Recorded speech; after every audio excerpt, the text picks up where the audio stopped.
بسم اللہ الرحمن الرحیم نحمده ونصلی علی رسوله الکریم اما بعد اعوذ باللہ من الشیطان الرجیم بسم اللہ الرحمن الرحیم ظہر الفساد فی البر والبحر بما کسبت ایدی الناس لیذیقهم بعض الذی عملوا لعلهم یرجعون صدق اللہ مولانا العظیم۔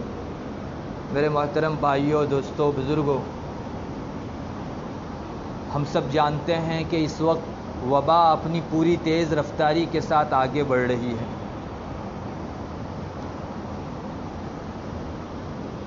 چھوٹی چھوٹی اسپتالوں سے 3، 4، 5 نعشیں نکل رہی ہیں۔ نوساری کا حال ایک رپورٹ کے مطابق روزانہ 40 سے 50 اموات اس شہر میں ہو رہی ہے۔ ہمارے بہت سارے آس پاس کے گاؤں کے اندر بھی وفات کا سلسلہ بکثرت جاری ہے، اور وفات اور لوگوں کی اموات کتنی کثرت سے ہو رہی ہے، اخبار پر جن لوگوں کی نظر ہے انہیں معلوم ہے۔ مستقل سمشان گھاٹ نئے بنائے جا رہے ہیں، جلانے کے لیے جگہ نہیں ہے، ہم سب لوگوں کو معلوم ہے۔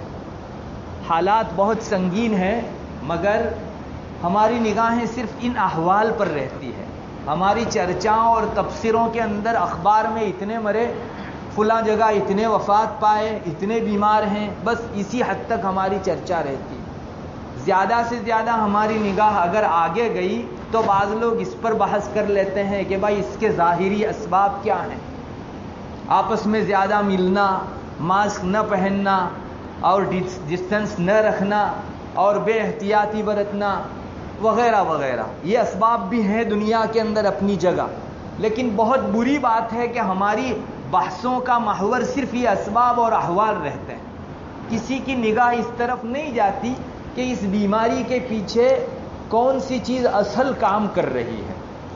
اس چیز کی طرف نہ تو لوگوں کی چرچاؤں میں کوئی موضوع ہے اور نہ کسی کی توجہ جاتی ہے۔ حالانکہ نبی کریم صلی اللہ علیہ وسلم نے اور آپ کے بعد تمامی حضرات علماء کرام نے ایسی وباؤں کے موقع کے اوپر ظاہری اسباب پر توجہ سے زیادہ جو باطنی اسباب ہے، جن گناہوں کے سبب یہ برائیاں آیا کرتی ہیں، ان کی طرف توجہ زیادہ دلائی ہے۔ ایک بات میں یہاں آپ کو کہہ دوں کہ میں ہرگز یہ نہیں کہتا کہ آپ احتیاط مت برتو، دنیا کے اسباب اختیار کرو، لیکن کتنی بری چیز ہے کہ ہماری ساری نگاہ صرف دنیاوی اسباب پر، کبھی نہ ہماری چرچاؤں میں یہ گناہ آتے ہیں اور نہ ان کا اصل سبب ہمارے درمیان میں کبھی گفتگو میں آتا ہے۔ میں اس سے پہلے بھی آپ کو سنا چکا، ہمارے علماء نے اپنی کتابوں میں بہت صاف آج سے کئی صدیوں پہلے لکھ دیا ہے کہ جب دنیا میں طاعون یا کوئی دوسری وبا پھیلتی ہے تو اس کا ظاہری سبب تو پولیوشن ہے۔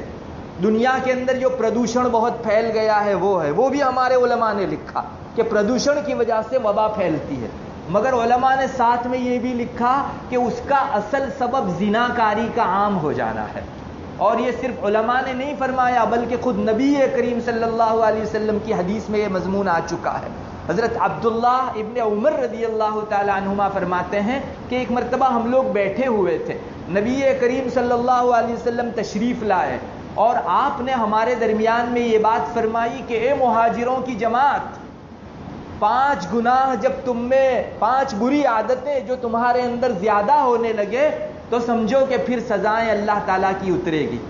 اور پھر آپ صلی اللہ علیہ وسلم نے وہ 5 گناہ ذکر فرمائے اور ساتھ میں یہ بھی فرمایا کہ میں تم کو اللہ کی پناہ میں دیتا ہوں کہ تم ان 5 گناہوں کا ارتکاب کرنے لگو، ورنہ عام سزائیں پھر پھیل جائے گی۔ ان میں سب سے پہلا گناہ جو نبی کریم صلی اللہ علیہ وسلم نے ارشاد فرمایا وہ یہ کہ جب کسی قوم کے اندر بدکاری، زناکاری اور بے حیائی عام ہو جاتی ہے، حتیٰ کہ لوگ سڑک پر اس کو کرنے لگتے ہیں، تو پھر اس قوم کے اندر طاعون پھیل جاتا ہے، پلیگ پھیل جاتا ہے اور ایسی بیماری پھیل جاتی ہے جو تمہارے بڑوں اور اگلوں کے اندر نہیں تھی۔ یہ خود نبی کریم صلی اللہ علیہ وسلم نے ارشاد فرمایا۔ اس کے بعد 5 اور گناہ، 4 اور گناہ ذکر فرمائے، ہر ایک کی سزا بھی ذکر کی۔ میں پوچھتا ہوں کیا ہمارے درمیان میں اس وبا کے سلسلے میں اصل سبب کون سا ہے؟ 24 گھنٹے میں ایک مرتبہ بھی ہماری چرچا میں یہ چیز آتی ہے، جبکہ مومن کی نگاہ تو ان ظاہری اسباب سے زیادہ اصل ان گناہوں کی طرف رہنی چاہیے جن گناہوں کے اندر ایسی دسیوں بیماریاں لانے کی تاثیر اللہ تعالیٰ نے رکھ دی ہے. میں آپ کو کہوں گا آپ دسیوں ویکسین بسا لو اور دسیوں ویکسین اپنے اوپر لگوا لو، جب تک یہاں جہاں سے یہ پانی کا بہاؤ آ رہا ہے اس کو بند نہیں کیا جائے گا تو آپ کی ویکسین آپ کو کام نہیں دے گی. کتنی احتیاط کرو گے؟ جب تک اللہ کو راضی نہیں کریں گے اس وقت تک یہ بیماری کا بہاؤ اور سیلاب تھمنے والا نہیں ہے. کاش مسلمانوں کو اس چیز کی طرف توجہ ہو جائے. آج ہمارے معاشرے کے اندر زناکاری کی شرح کوئی کم نہیں ہے. میں جس شعبے میں کام کرتا ہوں میری نگاہوں کے سامنے ایسے متعدد واقعات ہیں کہ جن میں ہماری انہی بستیوں کے اندر زناکاری بہت عام ہے. اور اللہ ہمیں معاف فرمائے، اب تو شادی شدہ خواتین بہت زیادہ زنا کر رہی ہے. ایک تو کنواری عورت جس کا کوئی شوہر نہیں اور وہ جو ہے اپنی خواہشات کے لیے کوئی موقع نہیں پاتی، وہ اگر کسی گناہ میں مبتلا ہوتی ہے وہ بھی برا ہے. مگر ایک شادی شدہ عورت جس کے سر پر شوہر کا ہاتھ ہے، جس کے 2-3 بچے ہیں، وہ شادی شدہ ہونے کے باوجود بھی زنا کے اندر مبتلا ہو رہی ہے. میں کسی اور معاشرے کا نقشہ نہیں کھینچ رہا ہوں، ہمارے انہی آس پاس کے چند گاؤں کا میں نقشہ کھینچ رہا ہوں جہاں زناکاری اتنی زیادہ ہے. اپنی معصوم بچیوں کو لوگ گھر رکھ کر زنا کے لیے جا رہے ہیں. اور یہ بھی واردات ہماری انہی آس پاس کے گاؤں کی ہیں کہ پونے سال کا یا 1 سال کا بھی نہیں ہوا ایسے چھوٹے بچے کو اپنے گھر میں رات کا سوتا ہوا رکھ کر دوسروں کے ساتھ جو ہے مشغول ہونے والی خواتین بھی اسی معاشرے کے اندر موجود ہے. میں کہتا ہوں کیا یہ زناکاری کی رفتار ایک مرتبہ بڑھے گی تو ہمارا دسیوں اسباب اختیار کر لینا بیماری کو روک سکے گا؟ جبکہ خود آپ صلی اللہ علیہ وسلم نے فرمایا کہ زناکاری جب عام ہو جائے گی تو ایسی بیماریاں آئے گی کہ اگلوں کے اندر اس کا نام بھی نہیں سنا گیا ہوگا. اور ہندوستان کیا، بیرون ممالک کیا، سارے ممالک ہی کے اندر برسر عام اب یہ گناہ ہونے لگے. پچھلے دنوں آپ نے نہیں دیکھا اخباروں کے اندر یہ خبریں سرخی بن کر آیا کرتی تھی کہ فلاں لیڈر نے فلاں خاتون کو اتنی مدت تک اپنی ہوس کا شکار بنایا اور پھر اس کو قتل کر دیا. کوئی صفحہ شاید خالی نہیں ہو کہ اس طرح کی خبر جو ہے اس صفحے کے اوپر زنا کی نہ چپتی ہو. لیڈروں نے خوب زنا کیے اور سادھوؤں نے زنا کیے اور قوم کے بڑے لوگوں نے زنا کیے جن کے سکینڈل اور گپلے جو ہے سارے اخباروں کے اندر آج تک بھی دیکھے جا سکتے ہیں. لوگ بے تحاشا کرتے چلے گئے. اللہ تبارک و تعالیٰ پھر غضبناک ہوا اور ایک ایسی بیماری پھیلا دی کہ مشرق سے لے کر مغرب تک جو ہے کوئی ملک خالی نہیں ہے جس کے اندر یہ بیماری نہ پھیلی ہوئی ہو. اور ایک مرتبہ کا ویو گیا، دوسری مرتبہ کا بہاؤ آ رہا ہے. اللہ ہمیں اپنی پناہ میں رکھے. مسلمانوں کو ان ظاہری اسباب سے زیادہ اللہ تعالیٰ کو راضی کرنے کی طرف کوشش کرنے کی ضرورت ہے. مسلمانوں میں زنا کی شرح رکنی چاہیے، بے حیائی اور بدکاری کی شرح رکنی چاہیے. حالات اتنے سنگین ہیں. ابھی مہینہ نہیں ہوا میں ایک جگہ گیا تھا بیان کے لیے، تو اس جگہ مجھ کو وہاں کے علماء نے یہ ذکر کیا کہ مولانا ہمارے یہاں زنا کے سلسلے میں بیان کرو. پچھلے دنوں جبکہ ابھی یہ حالات چل رہے تھے ہمارے یہاں، ان کا کہنا تھا کہ وہ مکتب جہاں بند پڑا تھا، ابھی بچوں کو لاک ڈاؤن کے دنوں کے اندر مکتب نہیں پڑھایا گیا تو وہ بند پڑا تھا، تو وہ کہہ رہے تھے کہ جب مکتب کا وہ دروازہ کھولا تو اندر زنا کے اسباب ہم کو بکثرت نظر آئے. مسلمان گاؤں کی یہ حالت ہے کہ جہاں جو ہے میں آپ کو صاف کہہ دوں بڑی تعداد کے اندر کونڈوم نظر آئے. اب یہ کون استعمال کرتا تھا؟ کیا کوئی غیر ہمارے مکتب کے اندر آ کر اور مدرسوں میں آ کر اس طرح کی زنا خوری کی حالت کرے گا؟ مسلمانوں کی یہ حالت ہے کہ ایک طرف اللہ تعالیٰ کا غضب بہاؤ پر جو ہے آ رہا ہے، سیلاب کی طرح امڑتا آ رہا ہے، اور دوسری طرف ہماری زنا کاری کی یہ شرح بڑھ رہی ہے. اللہ تعالیٰ ہماری حفاظت فرمائے. مسلمانوں کو اس پر قابو پانا ہوگا اور اجتماعی طور پر قابو پانا ہوگا. میں ویسے عام طور پر خوابوں کو ذکر کرنے کا عادی نہیں ہوں، مگر اس موقع کے اوپر میں ضروری سمجھتا ہوں کہ آپ کے سامنے ذکر کروں. ابھی 4 روز پہلے میں نے حضرت سید مفتی عبد الرحیم صاحب لاجپوری نور اللہ مرقدہ، جن کی فتاوی رحیمیہ ہے، ہم میں سے کوئی ایسا نہیں ہوگا جو ان سے ناواقف ہو. سید مفتی عبد الرحیم لاجپوری نور اللہ مرقدہ کو میں نے دیکھا، وہ بیان فرما رہے ہیں ایک جگہ اور میں بھی بیٹھا ہوا ہوں اس جگہ. وہ فرما رہے ہیں لوگوں، مسلمانوں، گناہوں سے بچو اور زنا سے بچو اور شراب سے بچو اور سود خوری سے بچو. اب بہت زیادہ تو مجھے مضمون یاد نہیں ہے، اتنا مضمون مجھے آج برابر یاد ہے اور میری آنکھیں بہنا شروع ہوئی. میں جب بیدار ہوا اس وقت بھی میری آنکھ بہہ رہی تھی. تو یہ تو حدیث شریف میں آیا ہے اور ہمارے بڑوں کی روح اس طرف متوجہ ہے. کاش ہمارے معاشرے والے کم سے کم ان گناہوں کی روک تھام کے سلسلے میں کچھ سوچیں. ہم ویکسین کی جتنی فکر کرتے ہیں, اسپتالوں کی جتنی فکر کرتے ہیں, اتنی اس سے زیادہ فکر جو ہے اس کی ہونی چاہیے کہ ہمارے معاشرے کو جو گھن کی طرح کھائے جا رہا ہے یہ زنا کا مرض عام, اس پر جو ہے ہم قابو پانے کی کوشش کریں. اور اب تو حالت یہ ہو گئی ہے کہ زنا ایک گناہ ہے لیکن بہانہ بازی کر کے اس کو درست کرنے کی کوشش کی جا رہی ہے, اور اچھا لبادہ اڑا کر جو ہے اس کو درست قرار کر دینے کی کوشش کی جا رہی ہے. دنیا والوں نے پچھلے دنوں کیا کچھ نہیں کیا, ایسے ایسے قانون پاس کیے جن قانونوں کے اندر صریح زنا کی جو ہے کا جواز پیدا کرنے کی کوشش کی گئی. آپ کو شاید معلوم نہ ہو, بہت سے ممالک دنیا کے وہ ہیں, امریکہ میں کتنے ہی علاقے وہ ہیں جہاں مرد اور مرد بھی شادی کر سکتے ہیں, عورت اور عورت بھی شادی کر سکتی ہے.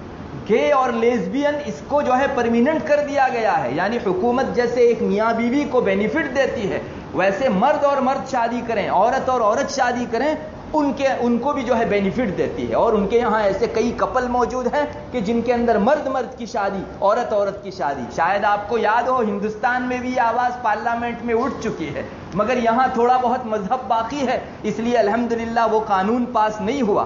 مگر زناکاری کے لیے اب راہیں قانون کی راہ سے عام کی جا رہی ہے. میں آپ کو ایک بات کہوں گا, حدیث شریف میں یہ بھی آیا ہے, حضرت ابو البختری رضی اللہ تعالیٰ عنہ کی حدیث ہے, مشکات شریف میں موجود ہے. نبی کریم صلی اللہ علیہ وسلم کا کچھ اس طرح کا ارشاد ہے کہ میری قوم تب تک ہلاک نہیں کی جاوے گی, میری امت میں تب تک ہلاکت نہیں ہوگی جب تک کہ وہ بہانہ بازی کر کے گناہوں کو درست کرنے کی کوشش نہ کرے. ایک تو گناہ کرنا ہے اور اس گناہ کو اچھا لبادہ اڑا کر پھر جو ہے جائز کرنے کی کوشش کرنی ہے. میں آپ سے کہتا ہوں کیا کوئی ایسا قانون پاس ہو جائے کہ 3 طلاق کے بعد بھی آپ رہ سکتے ہیں اپنی بیوی کے ساتھ, جبکہ شریعت اس کو زنا شمار کرتی ہے, تو قانون کا سہارا اللہ تعالیٰ کے یہاں آپ کو زنا سے بچا سکے گا؟ ہماری انہی بستیوں میں آپ کو گن کر مثال دے سکتا ہوں, ہماری ان بستیوں میں مرد اور عورت ایسے رہ رہے ہیں جن میں 3 طلاق ہو چکی ہے, اور ایسے ہی زندگی گزار رہے ہیں جیسے اس سے پہلے میاں بیوی کی طرح زندگی گزار رہے تھے. کیا معاشرے کا یہ فرض نہیں ہے کہ ایسے گھرانوں کے اندر اللہ کا ایک غضب محلے کے بیچ ہو رہا ہے, اور ہم ایسے لوگوں کی جو ہے انگلی پکڑ کر کم سے کم اس کی نادانی پر اس کو مطلع کریں؟ سب لوگ اپنے تئیں مطمئن ہیں, اللہ کی نافرمانی پر نافرمانی ہو رہی ہے, میرے گھر میں کچھ نہیں ہے نا, بس اتنا کر کے انسان خاموش ہو جا رہا ہے. یہ ریلا ایک نہ ایک دن ہمارے پاؤں تلے آوے گا, اور آج دنیا دیکھ رہی ہے. حدیث شریف میں آیا کہ جب کوئی گناہ عام ہو جائے اور لوگوں میں قدرت ہونے کے باوجود لوگ اس کو منع نہ کریں, تو پھر اللہ تعالیٰ کے ایسے عذاب کا انتظار کرو جو گنہگار اور بے گناہ سب کو عام ہو جائے گا. یعنی جہاں گنہگار اس میں لپیٹ کے اندر آئیں گے وہاں بے گناہ بھی لپیٹ میں آئیں گے. یہ میں نہیں کہتا, نبی کریم صلی اللہ علیہ وسلم 1400 سال پہلے آج فرما چکے ہیں, ہماری حدیثوں کی کتابوں کے اندر یہ حدیث موجود ہے.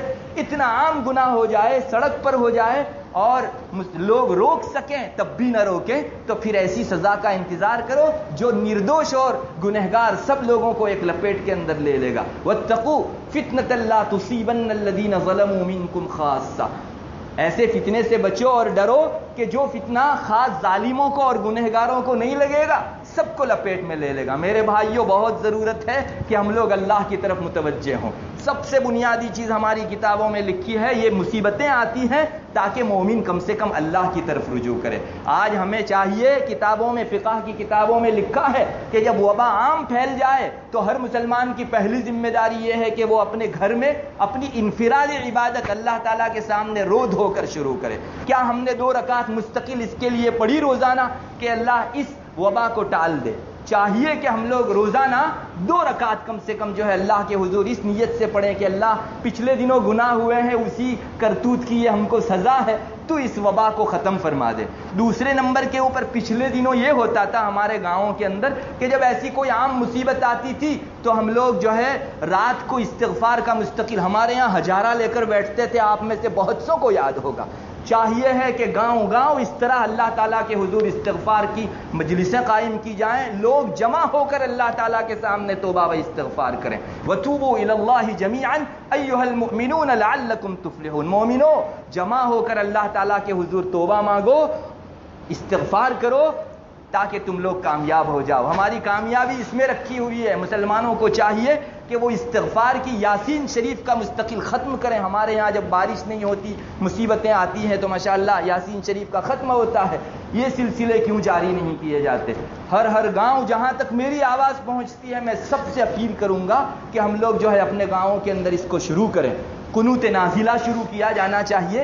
ابن نجیم رحمۃ اللہ علیہ حنفیہ کے بہت بڑے امام ہیں. انہوں نے فرمایا کہ جب وبا عام پھیل جائے تو مسلمانوں کو چاہیے کہ فجر کی نماز کے اندر وہ قنوت نازلہ شروع کریں. اس کی بڑی تاثیر ہے. اللہ کے غضب کو روکنے کے لیے فجر میں جو قنوت نازلہ پڑھا جاتا ہے اس کی بڑی تاثیر ہے. چاہیے کہ ہم لوگ جو ہے اس کو بھی شروع کریں اور اللہ کے واسطے گناہوں سے باز آئیں. زنا ہو یا کوئی دوسرا گناہ، سارے گناہ ہمارے اوپر مختلف قسم کی مصیبتیں لانے والے ہیں. آج ہمارے نیک اعمال بہت زیادہ ہیں مگر گناہ بھی اس کثرت سے ہم لوگ کرتے ہیں. غیبت کوئی حرام نہیں سمجھتا جبکہ زنا سے بڑھ کر اس کو گناہ شمار کیا گیا ہے. رمضان جیسے مبارک مہینے میں ہماری مجلس غیبتوں سے خالی نہیں ہے. مسلمانوں کو چاہیے کہ اللہ کے واسطے باز آ جائیں اور نہی عن المنکر کا سلسلہ جاری کریں. کہیں میں اگر کوئی برائی اور گناہ دیکھوں، میری اللہ سے محبت کا تقاضا یہ ہے کہ میں اس کو محبت سے یا میں سختی کر سکتا ہوں تو اپنے ماتحتوں کے اوپر سختی کر کے اسے روکوں.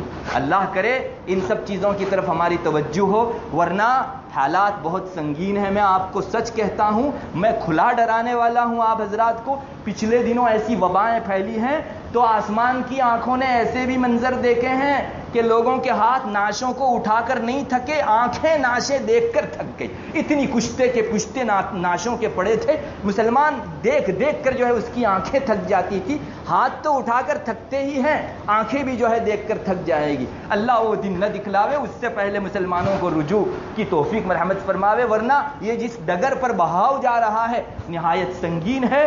اور رسول اللہ صلی اللہ علیہ وسلم کے ان ارشادات کی روشنی میں بہت ٹھوس پنے کے ساتھ کہا جا سکتا ہے کہ زنا، اسباب زنا، چاہے وہ لیو ان ریلیشن کے اچھے عنوان سے ہو یا پھر محبت اور لو کے عنوان سے ہو، یہ سب انسان کے لیے زنا کو جائز نہیں قرار دیتا.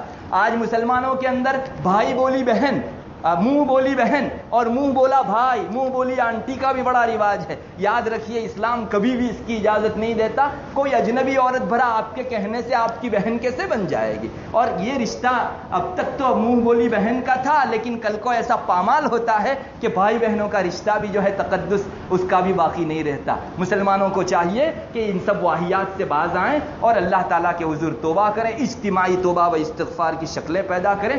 قنوت نازلہ کا سلسلہ شروع کیا جائے. خود ہم لوگ گناہ سے بچیں اور گناہ کو دیکھ کر اس کی روک تھام کی کوشش کریں. وآخر دعوانا الحمدللہ رب العالمین. آخر میں بھائی ایک بات یہ کہنی ہے کہ جب ہمارے یہاں صف لگتی ہے تو لوگ بہت سے پیچھے بیٹھ جاتے ہیں. اصل ترتیب یہ ہے کہ آگے جو جگہ خالی ہو اس میں بیٹھنا چاہیے. حدیث شریف میں آتا ہے کہ امام سے جمعہ کے دن قریب رہنا چاہیے. جو آدمی امام سے جتنا دور ہوتا ہے اتنا جنت سے دور ہوتا جاتا ہے. یہ ابو داؤد شریف کے اندر حدیث ہے. ابن الحاج نے تو لکھا ہے کہ امام سے اتنا قریب نماز پڑھنی چاہیے جمعہ کو کہ مقتدی کا کپڑا امام کے کپڑے کو لگے. اتنا جو ہے ہم کو جگہ خالی نہیں رکھنی چاہیے. یہ مزاج بنانا چاہیے کہ آگے جو جگہ خالی ہو اس میں ہم لوگ بیٹھیں. وآخر دعوانا